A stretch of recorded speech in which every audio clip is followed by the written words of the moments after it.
Okay, so welcome back. This is the very beginning of the series, and I'm going to get you guys started on and show you how to do a pinhole cast on, because again, we're knitting from the center outwards. So obviously you're going to need whichever yarn the chart calls for you to cast on with, and it's either going to be your contrasting color or it's going to be your main color for the design. But most of the charts actually have you starting with your background color or your contrasting color. I do recommend a stitch marker. In the very beginning for this process, this will aid you in dividing your stitches because we are going to be setting up a magic loop. And for some reason, maybe it's because the stitches are so small, because I am using a US 2 needle. It's actually a 2.75 millimeter. Because the stitches are so small, I always have trouble dividing them evenly between both sets of needles. I always end up doing like 5 and 7. We are going to cast on 12, and so you do want to evenly divide those between 6 and 6. So yeah, I always end up doing like 5 and 7, so I decided to start using a stitch marker in between the two sets of stitches, and that really helps on dividing your stitches. The needle that I am using that I absolutely adore are the Knitter's Pride Dreams. I love the fact that the cord it's very flexible. It's not rigid, and so that'll also help with your tension while you're doing the magic loop before going to the 24-inch or before going to multiple magic loop, which I'll demonstrate. Alright, so the first thing you want to do is make an overhand knot. And you want to do it so that you start off with about 4 inches of tail. And the reason why is because when you end up closing the pinhole, it will actually give you the 6 to 8 inches of tail that you are looking for, because you're gonna need that to weave in. Now this palette yarn is actually a 2-ply, or the wool. It's 2 individual plies, and I mention that because you want to make sure that you don't split your working yarn, because and it's not an issue with the chroma. The chroma is just one single ply that's twisted. It's kind of like the worsted weight, but it is fingering weight. But just wanted to point out those 2 differences.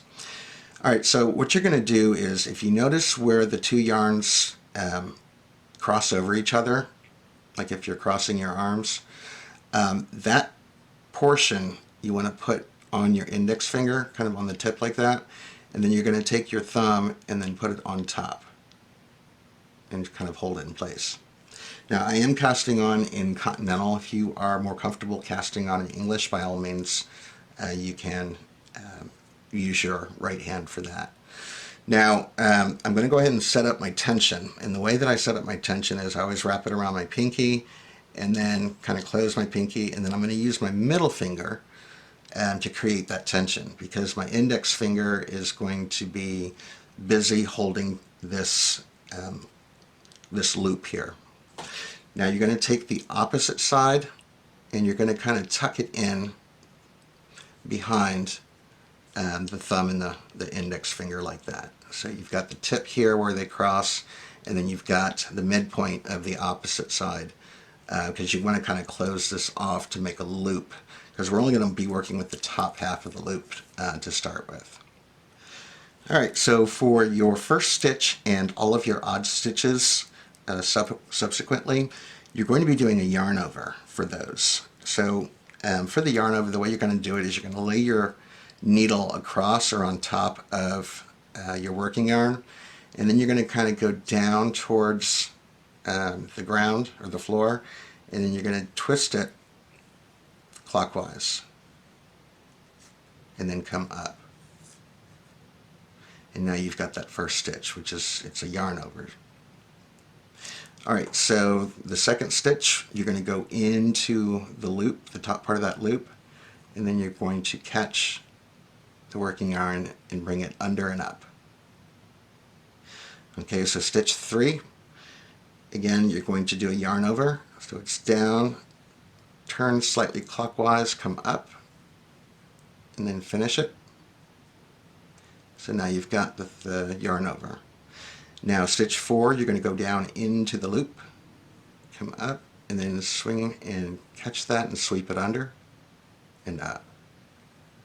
So that's 4. Now 5 is going to be a yarn over, so down, turn clockwise and up. And then stitch 6, you're going to go into the loop, catch the working yarn, bring it through and up. Alright, so that's 6 stitches, that's half of the 12 that we're going to need to cast on with. So at this point I'm going to go ahead and pick up my stitch marker and put it on, and that indicates or denotes the midpoint where I'll divide my stitches.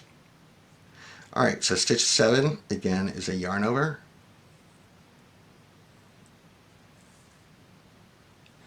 and then stitch 8 you go down into the loop, swing under, grab that, pull it up or through and up. Alright, and now stitch 9 is a yarn over,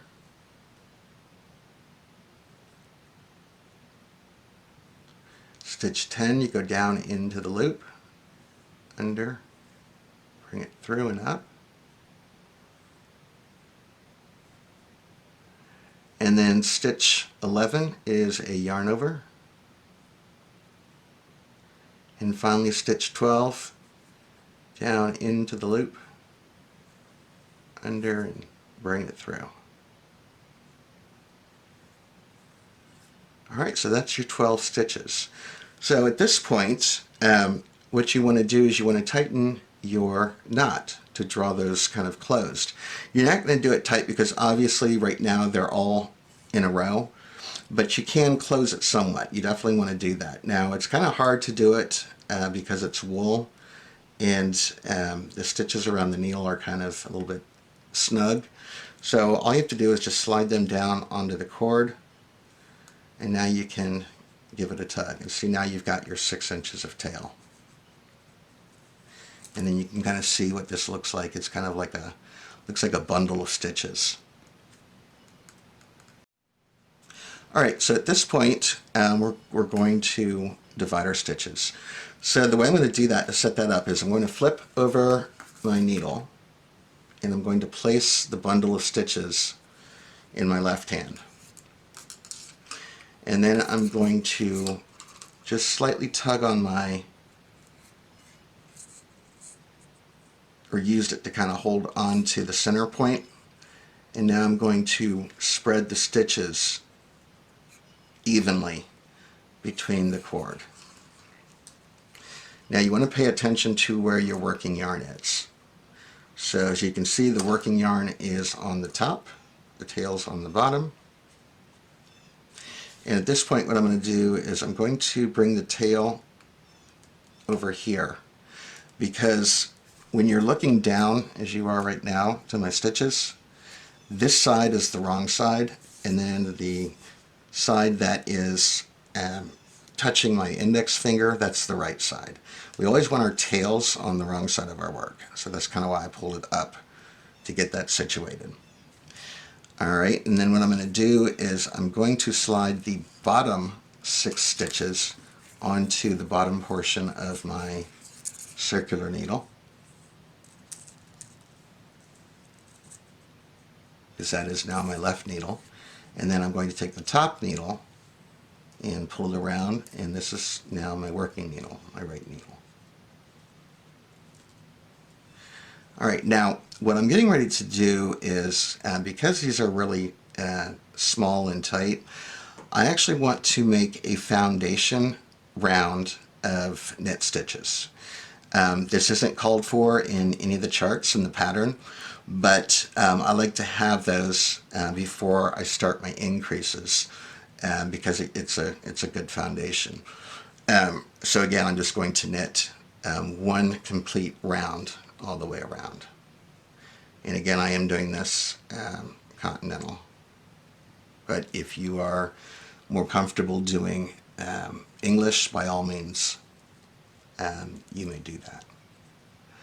Alright, so now what we're going to do is we're going to begin knitting these cast on stitches. And so we're knitting half of them right now.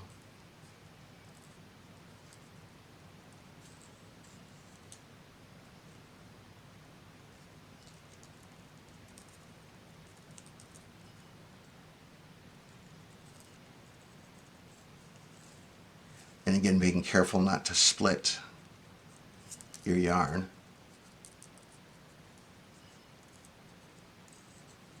It's easy to tell if you've split your yarn because you won't be able to pull the yarn through to complete the knit stitch.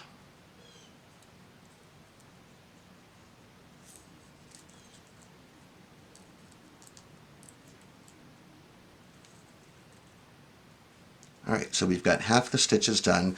Now at this point I'm going to take the stitch marker out because it has served its function. I will be using it, however, as the marker or the beginning of my round.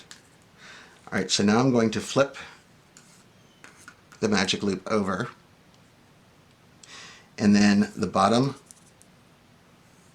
needle, which I just finished knitting with, I'm going to slide onto the remaining 6 stitches. And then I'm going to take the top needle, pull it out, and now I've got my working needle.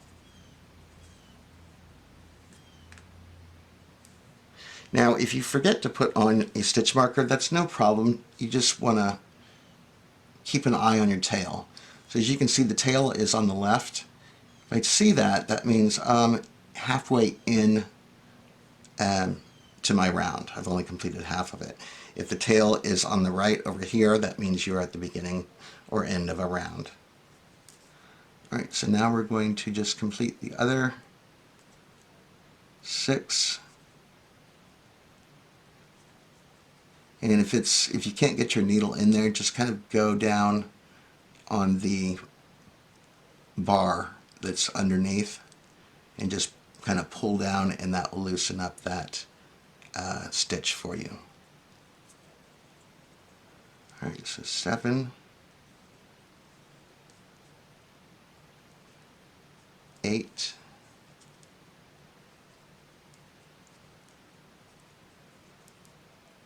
9,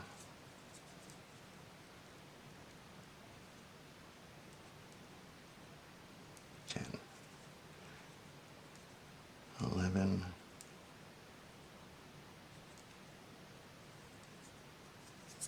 and 12.